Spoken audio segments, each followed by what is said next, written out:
Permanent hair removal at Anos. Flat 25% off. Call 970-389919.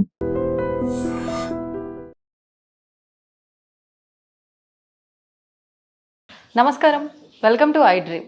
ధర్మ మార్గం with Vijitha కార్యక్రమానికి స్వాగతం.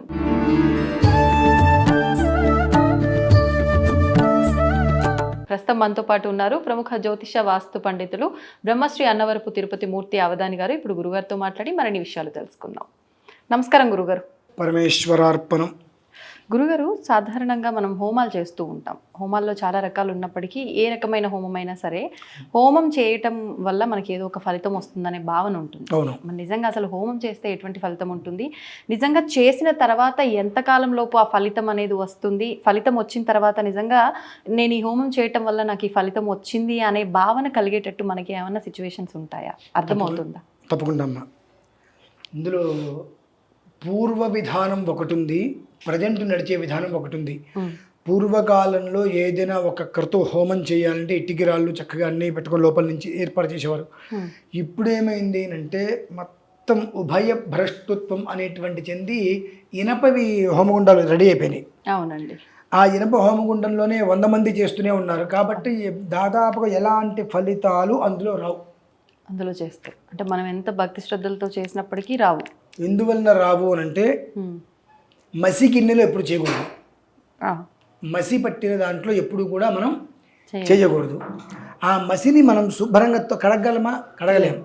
కాబట్టి మసి అనేటువంటి దానికి ఖచ్చితంగా ఉంటుంది. కాబట్టి దాని యొక్క విధానం వచ్చే ఇప్పుడు మనకు స్వతహాగా బయట దొరికేటువంటి ఏవైతే కనుక ఇనపవి ఉన్నాయో హోమగుండం, ఆ ఇనప దాంట్లో చేస్తే మనకి ఫలితం ఉండదు ప్రధానంగా. 2, ఈ హోమం చేసేటప్పుడు కూడా మన వాళ్ళు ఏం చేస్తూ ఉంటారంటే స్వాహ అన్నప్పుడు పదార్థాలు అగ్నిహోత్రంలో వేస్తాం. వేసినప్పుడు చుట్టూతా కూడా పడతాయి. అవును. అక్కడ పడ్డవేమో శేషంగా మిగిలిపోకూడదండి. వేసిన పదార్థము ప్రతి ఒక్కటి హుతం కావాలి ఖచ్చితంగా. హుతం అయితేనే మనకు యజ్ఞం చేసిన ఫలితం ఒకటి ఉంటుంది. 2, మనం యజ్ఞం చేస్తున్నప్పుడు ఆ జ్వాల ఎలా వస్తుంది, ప్రదక్షిణ పూర్వకంగా తిరుగుతుందా లేదా అనేటువంటిది చూసుకోవాలి. భగభగా మండుతుందా, మామూలుగా ఉన్నదా అనేటువంటి విషయాన్ని కూడా చూసుకోవాలి. దాన్ని బట్టి కూడా ఫలితమా? ఎందుకంటే మనం ఏదో హోమం చేసేసామంటే ఫలితం రాదమ్మా. దానికి సుమారుగా 27 రకాల సంస్కరణలు ఉంటాయి. ఆ 27 రకాల సంస్కరణలు సవ్యంగా జరిగినప్పుడు ఆ వచ్చేటువంటి ధూమము, జ్వాల ఆ విధానాన్ని అనుసరించి మనకు వచ్చేటువంటి ఫలితం ఉంటుంది.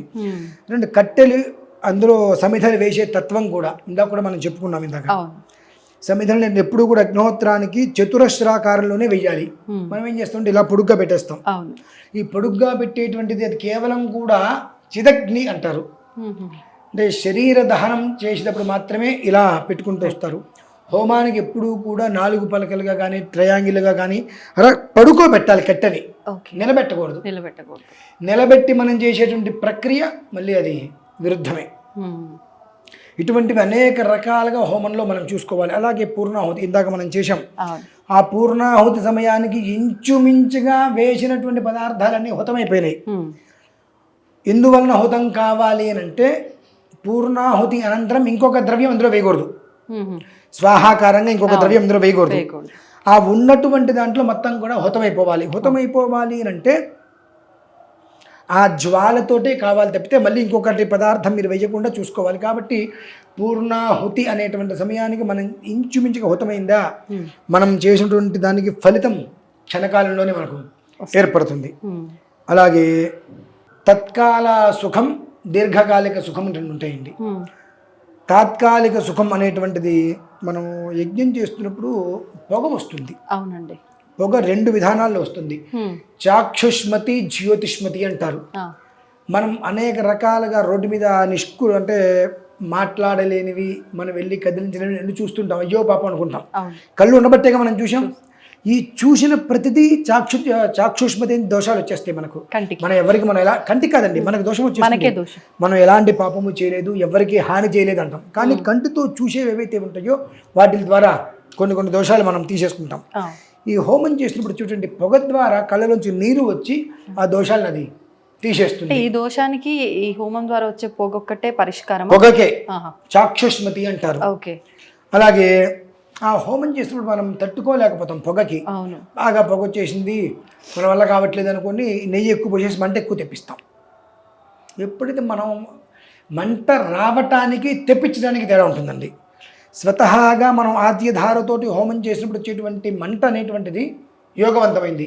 కానీ నెయ్యి పోసేసి మనం తెప్పించడం వల్ల ఇందాక మనం నెయ్యి పోసాం, కళ్ళు బాగా నిలుపుకుంటుంటే నెయ్యి పోసాం, దానివల్ల ఏమవుతుంది అంటే ఇటువంటి పనులు చేస్తే ఆ మంట ఎలా అయితే కనుక అంత చక్కగా వచ్చిందో ఆ రకంగా మన సుఖం తాత్కాలికంగా వస్తుంది, తర్వాత మళ్ళీ అది అయిపోతుంది. అందుకనే క్షణికం అనేటువంటిది వద్దు అంటారు.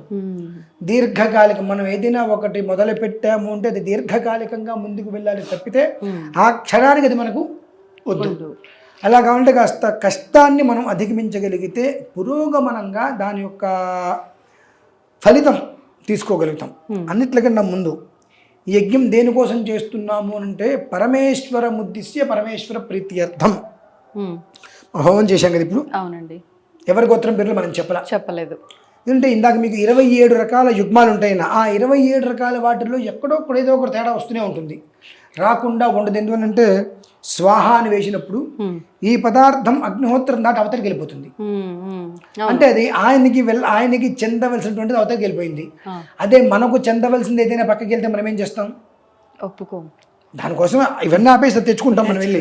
సో ఆయన అగ్నిహోత్రుడు ఆయన చూడదు కదా, ఆయన లేడు కదా, మన దృష్టిలో ఏదో చేస్తున్నాం అన్నట్టుగా తీసుకెళ్ళి స్వాహ అని వేసినప్పుడు 4 చతురస్రం మేఖలం అనేటువంటిది ఏదైతే హోమగుండం ఉంటుందో దాన్ని దాటి బయటికి వెళ్తే ఆయనకి మనం రుణపడిపోయినట్టే, శేషం, అది పూర్తిగానట్టే హోమం. ఇవి ఉంటాయి. ఇటువంటివన్నీ మరి దోషాలే కదా. అలాగే పూర్ణాహుతి అంటారు. పూర్ణాహుతి అంటే అర్థం ఏమిటి? హోమం దగ్గర మిగిలిన ద్రవ్యాలు ఏవైతే ఉంటాయో వాటిల్ని మొత్తం వేసేయటం. అంతేగాని పూర్ణాహుతి అనగానే 160 రకాలు 108 రకాలు ఇంత ప్యాకెట్లు ఇస్తారు, అందులో గడ్డి గాదం ఏదేం లేదు, అన్నీ వేసేస్తాడు. అది కాదమ్మా పూర్ణాహుతి. పూర్ణాహుతి అనగా అక్కడ యజ్ఞేశ్వరుడికి ఏదైతే మనం చూపించామో స్టార్టింగ్లో హోమానికి ముందు నెయ్యి వేయండి అని చెప్పాం. 2 తెల్ల వాళ్ళ దాంట్లో నెయ్యి వేయండి అన్నాం. ఆ నెయ్యి వేసినటువంటిది ఏదైతే పదార్థం ఉందో అది అగ్నిహోత్రం అయిపోవాలి, అది మనం ఆపకూడదు. హోమం పూర్తయిపోయింది, మిగిలిన పక్కన పెట్టేద్దాము, ఆ పదార్థం పూర్తి. అందుకని మొత్తం చేసేంత వరకు మనం చేయవలసిందే అన్న. ఇక్కడ 2 విషయాలు. ఒకటి, అక్కడ ఏ ద్రవ్యం అయితే మనం ఉంచామో ఆ ద్రవ్యం పూర్తిగా అయ్యే వరకు హోమం చేయాలి. 2, ఈ మంత్రం ఇన్నిసార్లు చేయాలి అని ఉంటుంది. అంటే ఎట్లా? ఇప్పుడు లక్ష్మీ గణపతి మనం 1000 సార్లు హోమం చేయాలి. 1,00,000 సార్లు జపం చేస్తే, 10,000 సార్లు తర్పణ చేస్తే 1000 సార్లు హోమం చేస్తాం. లేదనుకోండి 108 సర్వసాధారణంగా ఏదైతే కనుక సంఖ్య ఉంటుందో ఆ సంఖ్యానుసారం హోమం చేసేసి పూర్తి చేసుకోవడం. ఆ రకంగా మనం ఎప్పుడైతే చేస్తామో ఆ జ్వాల కూడా అలా ప్రదక్షిణ రూపంలో తిరుగుతుందండి. మంట కూడా ప్రదక్షిణ రూపంలో. అందులో మనం కొన్ని ఫొటోస్ అవి తీసినప్పుడు రకరకాల రూపాలు అందులో మనం చూస్తూ ఉంటాం. ఏమన్నా ఏ క్రతువు చేస్తే ఆ రూపాన్ని అందులో మనం చూస్తూ ఉంటాం. ఎందుకు వస్తాడు అంటే దేవానాం ఆద్యమాహారం, భగవంతుడికి మనం హవిస్సు వేస్తున్నాము.